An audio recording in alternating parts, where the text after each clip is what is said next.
Assalamualaikum warahmatullahi wabarakatuh.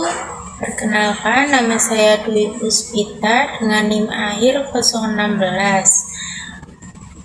kelas A Sosiologi.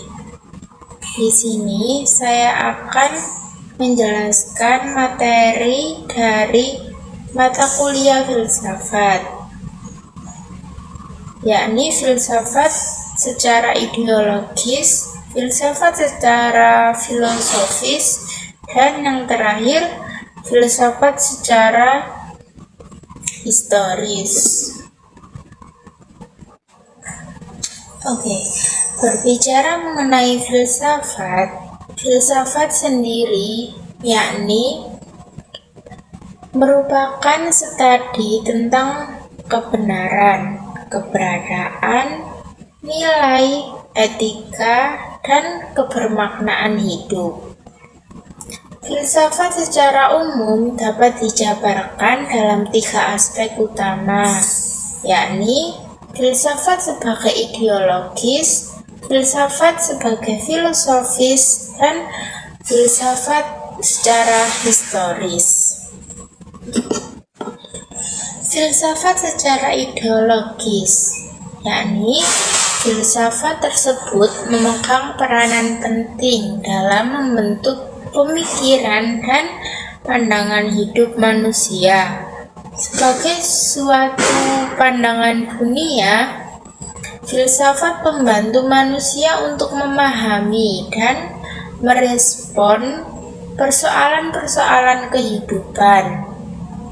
Bukan hanya itu, filsafat juga membantu manusia untuk memahami dan merespon persoalan-persoalan agama, politik, dan juga moralitas.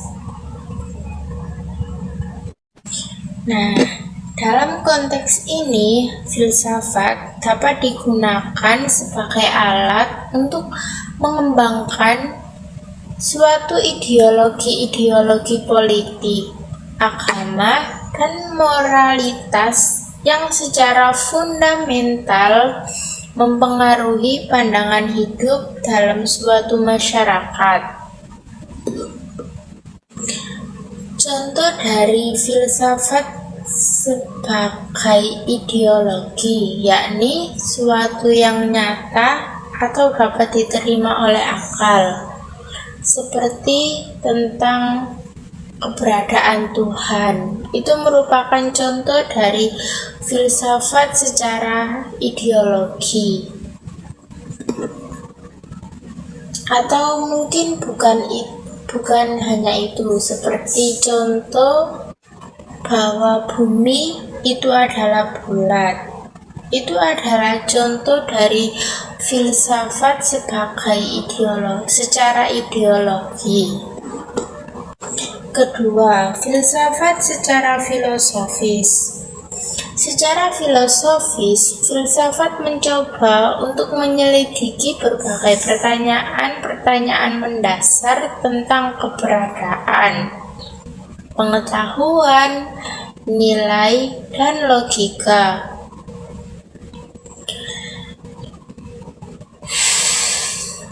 Filsuf mencoba untuk menjawab pertanyaan-pertanyaan yang bersifat metafisika, epistemologi, etika, dan estetika. Filsuf tersebut mencoba menjawab pertanyaan-pertanyaan itu melalui pemikiran yang rasional dan argumentasi filosofis. Secara filosofis tersendiri, filsafat juga berfungsi sebagai alat untuk mengembangkan konsep-konsep dan teori-teori yang turut mengembangkan ilmu pengetahuan, seni, dan juga teknologi. Seperti contoh filsafat secara filosofis, yakni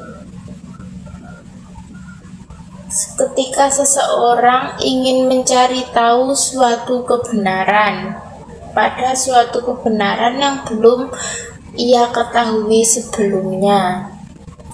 Contohnya ketika manusia mencari jati diri mereka. Dan sekarang yang terakhir, yakni filsafat secara historis. Secara historis, filsafat tersendiri memainkan peranan penting dalam pembentukan sejarah pemikiran manusia.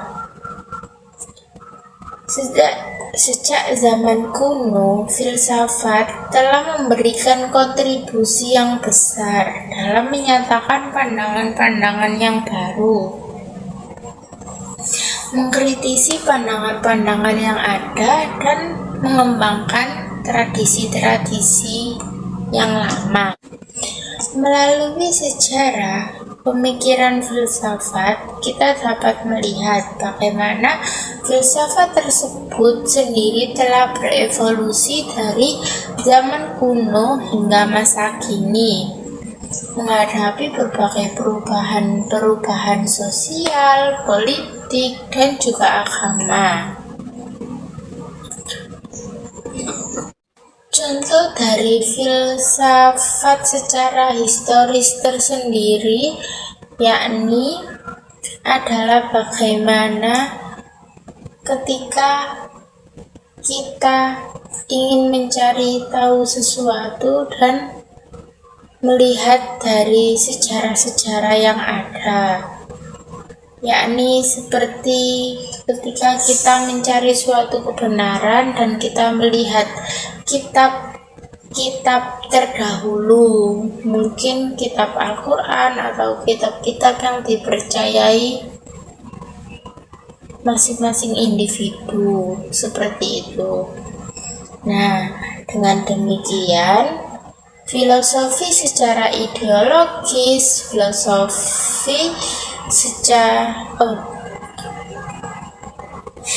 filsafat secara ideologis, filsafat secara filosofis, dan juga filsafat secara historis memegang peranan yang sangat penting dalam kehidupan manusia.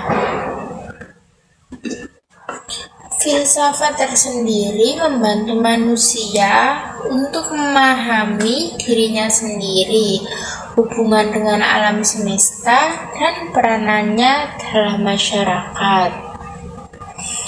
Mungkin itu saja yang dapat saya sampaikan dari materi ilmu filsafat ini. Jika ada salahnya, saya mohon maaf. Dan wassalamualaikum warahmatullahi wabarakatuh.